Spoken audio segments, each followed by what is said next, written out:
is Lyle was my brother, and like we all grew up, his three brothers, me, Lyle, and Harley.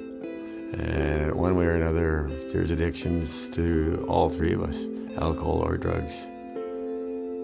And my brother went from about 9, 10 years old to get in trouble. I remember him, all the shit he went through when he was younger. And later on, he started going to juvenile hall, jail after that, and then most of his life, from when he got old enough, in and out of jail. And from there, he picked up different addictions, like different things. Hey, you get educated there when you go to jail. You don't just go there to do your time. He learned a lot of shit he shouldn't have learned. But you can't unteach that stuff. Because right now, we send people away to get treated and help. But when they come back, there's nothing there. Empty spaces. Because you go away for a treatment and you come back. You rely on people to tell you what to do and how to react to things. We got to train our people how to deal with when they come back. I can start off. My name's Nadine Adam. I'm Lyle's sister-in-law. He used to call me his sister. When I think about addictions and Lyle and how he struggled his whole life, and I first met Lyle through my husband, and Lyle was in jail, and he was writing letters to us, and he would phone every now and then, and he always used to say that he knew how to walk the talk and talk the talk just so that he could get by, make sure he could get phone calls out. And we do have some poems that we'd like to share, and he sent us pictures from back then. And when I think about his addiction and to alcohol, it makes me think of one story of him. And he had gotten into his residential school money, and he had a backpack full of like $10,000, and I think it was $10,000. And what had happened was that when he needed to have like an emergency next to kin with the police and that, and he had my husband's name down, and I think what this incident was with that as well, is that he had our name in there, our phone number, and we were always scared that when we got a call from the cops about Lyle, that it would be him dead, right?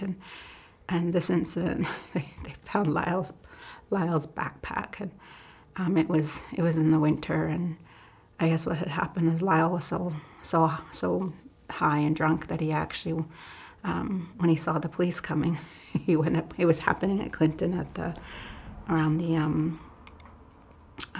the rest area there.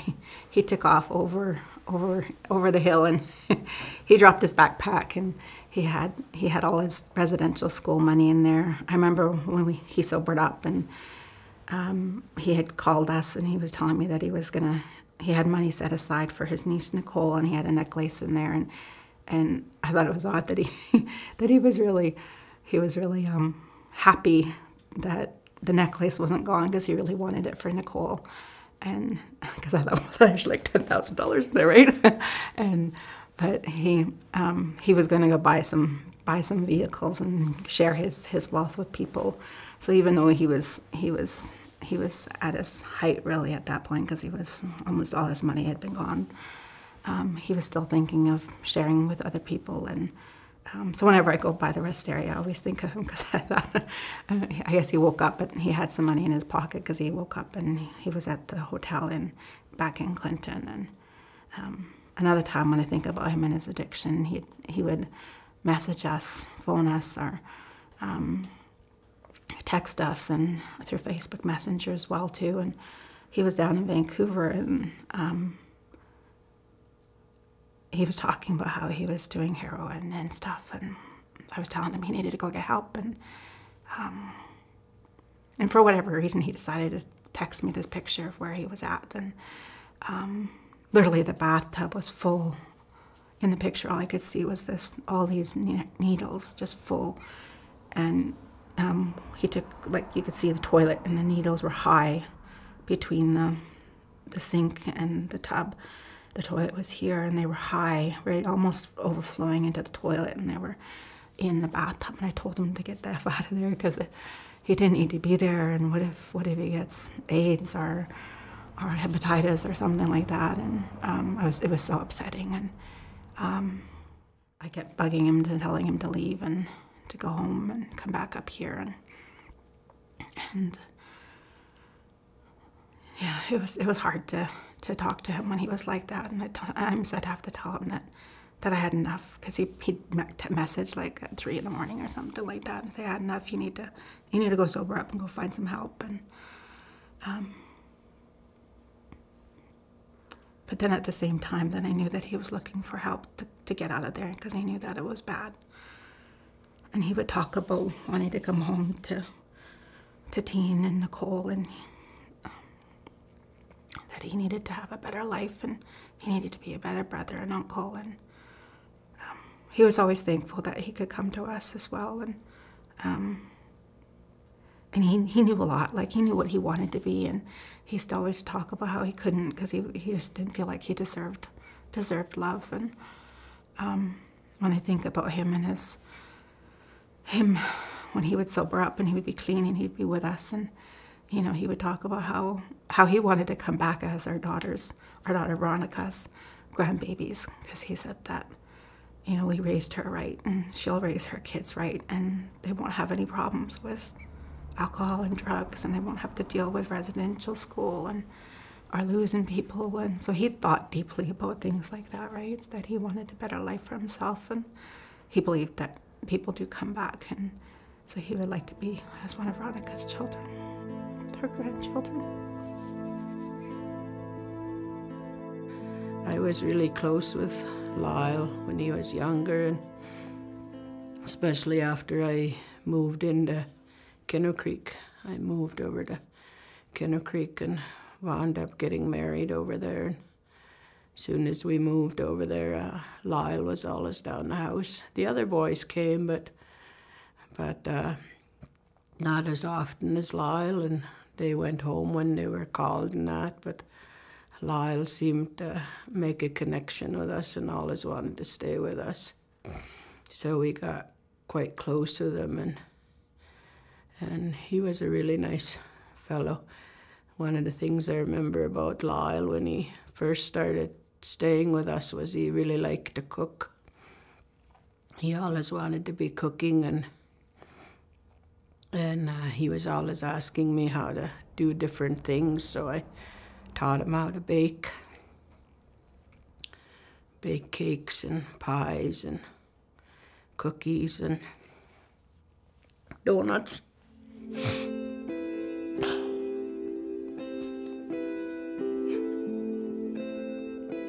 Dean talks about how Lyle grew up and wound up going into juvenile hall and that, and got good training. I agree with that. That's the truth. After Granny Maudie died, he really wanted to stay with us. But according to Indian Affairs, he couldn't. They wouldn't let me keep him. He kept running away, coming home, wanting to stay with us. And they kept picking him up. For a young boy that started out as a runaway, he was well trained in a criminal life by the time they finished with him. Kept putting him in juvie hall just because he didn't want to stay in a foster home. He wanted to stay home in Kinner Creek.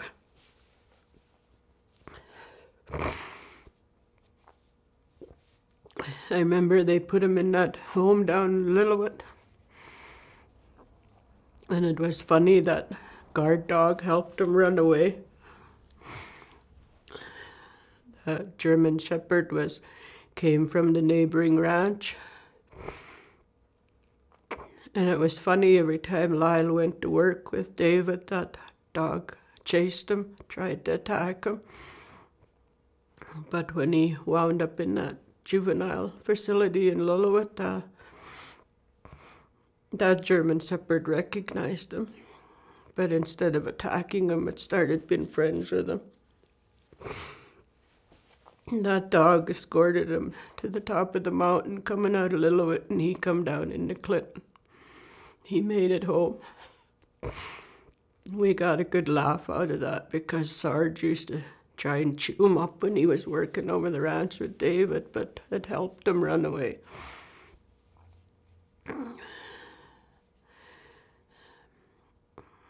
He was only 14 or something, if I'm remembering right. But they came for him.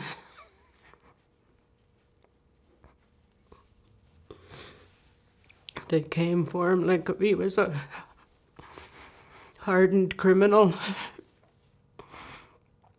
Like if he'd done a bad murder or something somewhere. 3 o'clock in the morning, they kicked our door open.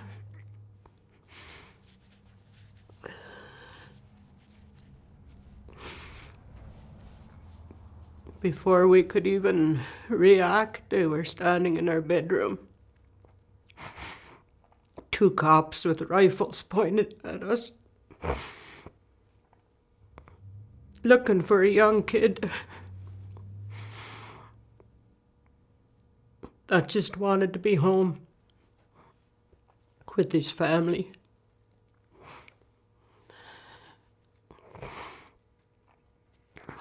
They labeled him a criminal after, but they don't realize the system made him what he was. The system made him a criminal.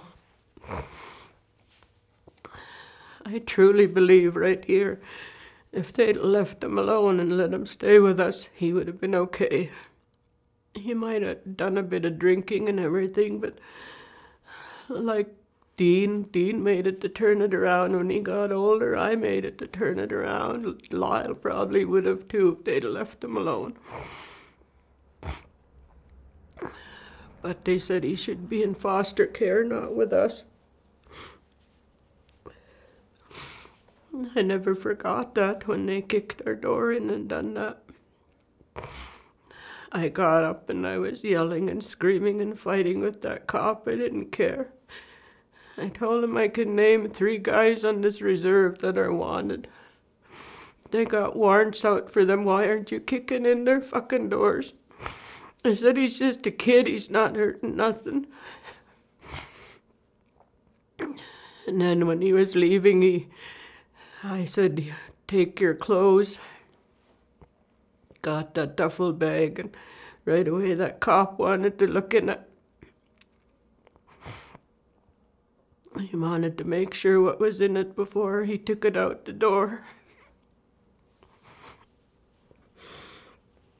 There was some brand new clothes in there, and right away he accused Lyle of stealing it.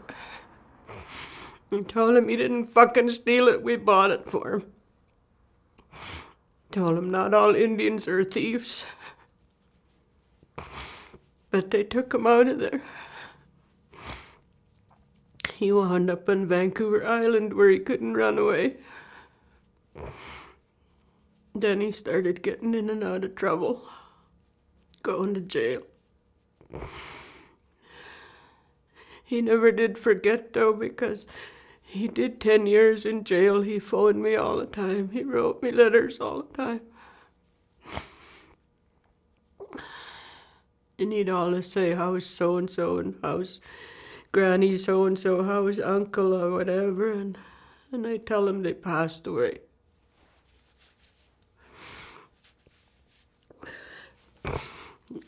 Granny Rowe was a real well-known elder out at Kinner Creek, and when I told him she passed away, he was quiet for a long time.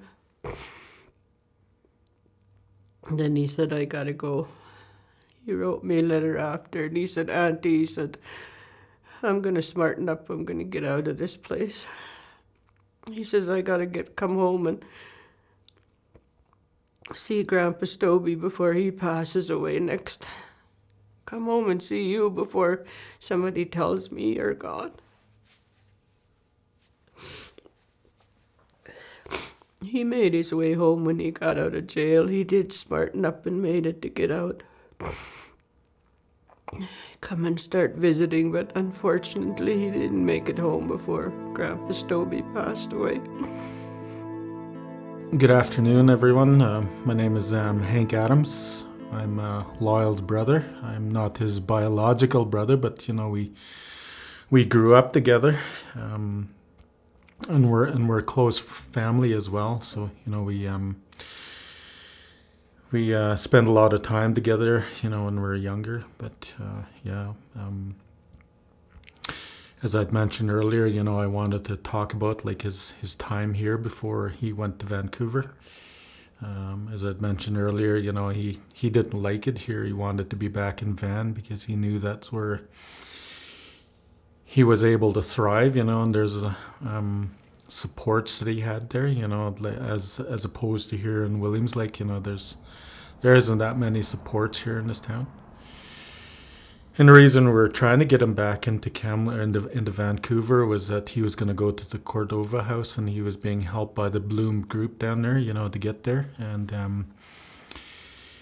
we got his name in line to go to that facility, but we found out later that because he wasn't in the jurisdiction that he would get bumped. So he would get to a point where he was going to be accepted, but then he would get bumped. So we were trying to get him into Vancouver and get him into a shelter down there, and get him connected with a social worker and some people down there to help him, through that process down there to get him in.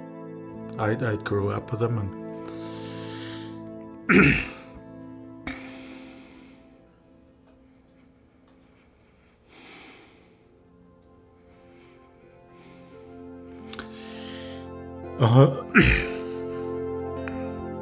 I always felt like I owed him a lot.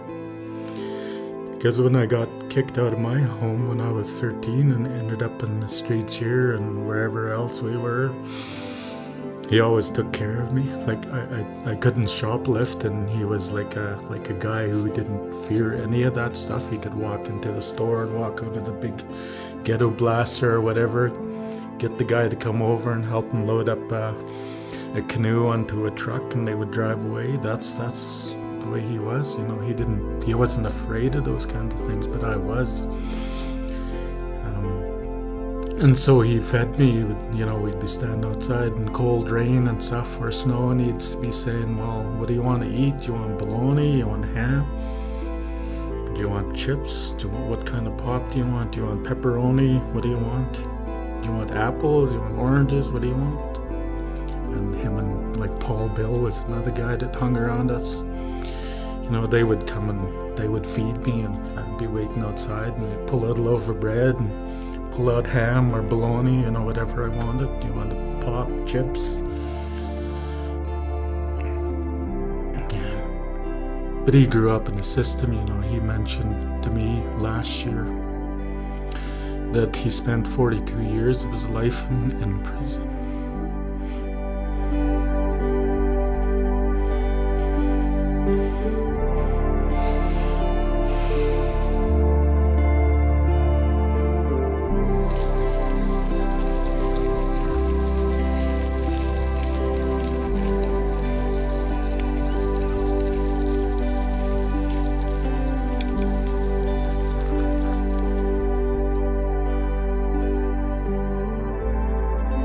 Today is his birthday.